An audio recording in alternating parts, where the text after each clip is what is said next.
शिक्षित लोगों का समाज हमेशा सम्मान करता है। आज की इस वीडियो में हम नाइट्रिक अम्ल बनाएंगे।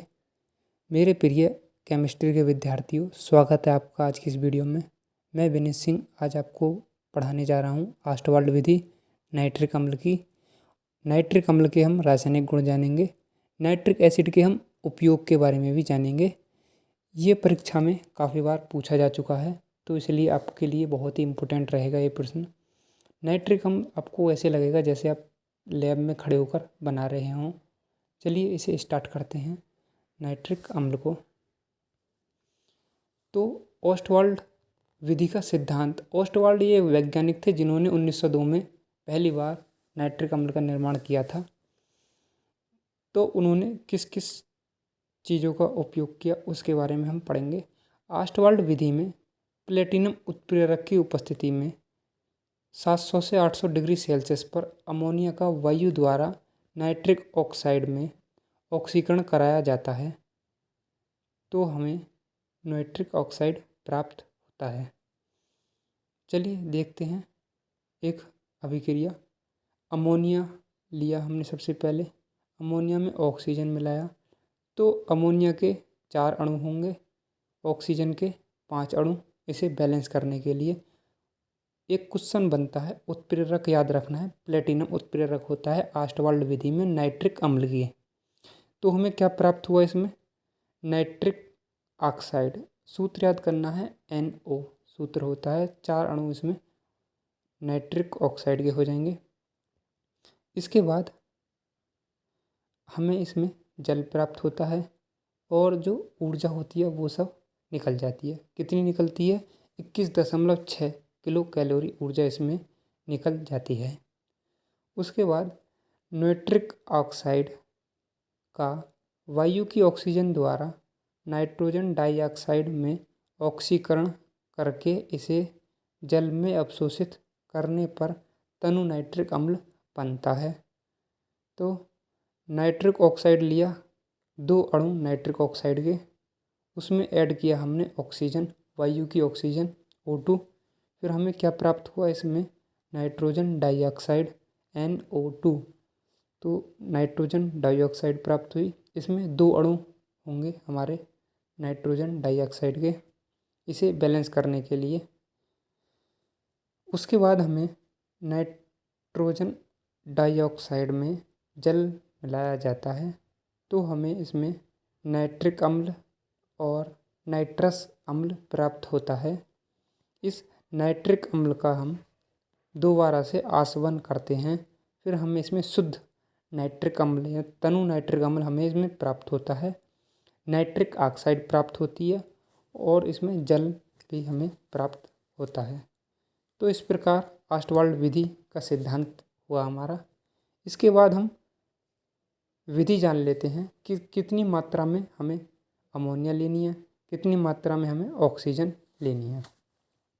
तो इस विधि में अमोनिया तथा शुद्ध वायु 1:9 के मिश्रण को 700 से 800 डिग्री सेल्सियस पर प्लेटिनम उत्प्रेरक युक्त उत्प्रेरक कक्ष में प्रवाहित करते हैं। 95% अमोनिया का वायु द्वारा नाइट्रिक ऑक्साइड में ऑक्सीकरण हो जाता है। उत्प्रेरक कक्ष से निकलने वाली गैसों को एक ऑक्सीकारक टावर में प्रवाहित करते हैं, जहां नाइट्रिक ऑक्साइड वायु की ऑक्सीजन द्वारा नाइट्रोजन डाइऑक्साइड में ऑक्सीकृत हो जाता है। इसके पश्चात नाइट्रोजन डाइऑक्साइड अवशोषण टावर में जल में अवशोषित होकर तनु नाइट्रिक अम्ल बनाती है। तो इसका डायग्राम देख सकते हैं आप। सबसे पहले आपको इसमें 3 कक्ष बनाने हैं। 3 कक्ष कौन कौन से हो जाएंगे हमारा? एक उत्प्रेरक कक्ष, दूसरा ऑक्सीकारक स्तंभ, तीसरा अवशोषण स्तंभ। ये 3 कक्ष बनाने हैं। नॉर्मली एक डिब्बा के आकार के होते हैं, स्टील के बर्तन की तरह 3 बर्तन होते हैं। इसमें हमें उत्प्रेरक कक्ष में अमोनिया और ऑक्सीजन देनी है। और याद रहे उत्प्रेरक का कार्य कौन करेगा? हमारा प्लेटिनम की जाली हमने इसमें लगा दी है उत्प्रेरक कक्ष में। और तापमान हमारा 700 से 800 डिग्री सेल्सियस। उत्प्रेरक जो होता है हमारा प्लेटिनम, ये मुख्य रूप से इसको अधिक मात्रा में गर्म करता है, इसलिए प्लेटिनम की जाली हम इसमें लगाते हैं। उसके बाद जब ये खूब गर्म हो जाता है और हमारा वायु और अमोनिया टूटकर नाइट्रिक ऑक्साइड में बदल जाती है, ये काफ़ी गर्म होती है, तो इसे ठंडा किया जाता है। ठंडा करने के बाद ये ऑक्सीकारक स्तंभ में चली जाती है। ऑक्सीकारक स्तंभ में हम इसमें ऑक्सीजन मिलाते हैं, वो भी शुद्ध वायु की ऑक्सीजन मिलाते हैं। इसके बाद ये नाइट्रोजन डाइऑक्साइड में बदल जाता है ऑक्सीकारक स्तंभ में। ऑक्सीकारक स्तंभ के बाद यह अवशोषण स्तंभ में भेजा जाता है। इसमें ऊपर से इसमें जल की मात्रा डाली जाती है और इसमें क्वार्ट्ज पत्थर के टुकड़े रखे जाते हैं। इन पत्थरों का कार्य होता है क्वार्ट्ज के, ये एक अवशोषण का कार्य करते हैं, यानी अपने अंदर सोखने का कार्य करते हैं। किसको? जो एक्स्ट्रा गैस होती हैं उसको सोखने का कार्य करती हैं, और जो जल होता है उसको भी सोखने का काम करती हैं। और हमें इसमें नीचे तनु नाइट्रिक अम्ल प्राप्त होता है। इसके बाद आपको ये विधि समझ आई होगी, एक बार और सुन ले। उत्प्रेरक कक्ष होता है, एक ऑक्सीकारक स्तंभ होता है, एक अवशोषण स्तंभ होता है।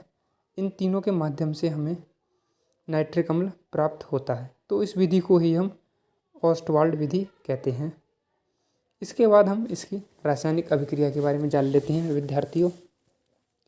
जब नाइट्रिक अम्ल फास्फोरस के साथ अभिक्रिया करता है तो यह फास्फोरिक अम्ल में और जल में नाइट्रोजन डाइऑक्साइड में विभक्त हो जाता है। तो प्रश्न हमारा बनता है, क्या होता है जब फास्फोरस नाइट्रिक अम्ल के साथ अभिक्रिया करता है? तो क्या बनता है? तो फास्फोरिक अम्ल बनता है, नाइट्रोजन डाइऑक्साइड बनता है और जल प्राप्त होता है। तो इसे बैलेंस करने के लिए हम नाइट्रिक अम्ल की मात्रा होगी 30 अणु, फास्फोरिक अम्ल के 4 अणु, जल के भी 4 अणु और नाइट्रोजन डाइऑक्साइड के 20 अणु हो जाएंगे। तो उसके बाद हम नाइट्रिक अम्ल की सल्फर के साथ अभिक्रिया करेंगे तो हमें सल्फ्यूरिक अम्ल प्राप्त होता है, जल प्राप्त होता है, नाइट्रोजन डाइऑक्साइड प्राप्त होता है। इसे बैलेंस करने के लिए हमें 6 अणु नाइट्रिक अम्ल के और 6 अणु नाइट्रोजन डाइऑक्साइड के, 2 अणु जल के प्राप्त होते हैं। इसके बाद हम इसकी कॉपर के साथ अभिक्रिया करते हैं। कॉपर के साथ हम इसे जब गर्म करते हैं तो हमें कॉपर नाइट्रेट प्राप्त होता है, नाइट्रोजन गैस बाहर निकलती है और इसमें जल निकलता है, तो ये हमें इसमें प्राप्त होता है। इसके बाद इसके उपयोग जान लेते हैं। उपयोग इसमें नॉर्मली हम इसका उपयोग नाइट्रिक अम्ल का उर्वरक बनाने में करते हैं। एक अभिक्रिया जब हम फास्फोरस के साथ करते हैं तो हमें फास्फोरिक अम्ल प्राप्त होता है, तो फास्फोरिक अम्ल बनाने में नाइट्रिक अम्ल का उपयोग होता है। और एक हमने इसकी अभिक्रिया सल्फ्यूरिक अम्ल के साथ की तो हमें इससे सल्फ्यूरिक अम्ल भी प्राप्त होता है। तो 3 आपको उपयोग याद रखने हैं, उर्वरक बनाने में, फास्फोरिक अम्ल बनाने में, सांद्र सल्फ्यूरिक अम्ल बनाने में, ये इसके उपयोग हो जाएंगे नाइट्रिक अम्ल के। तो आई होप आपको ये नाइट्रिक अम्ल समझ आया होगा। धन्यवाद दोस्तों।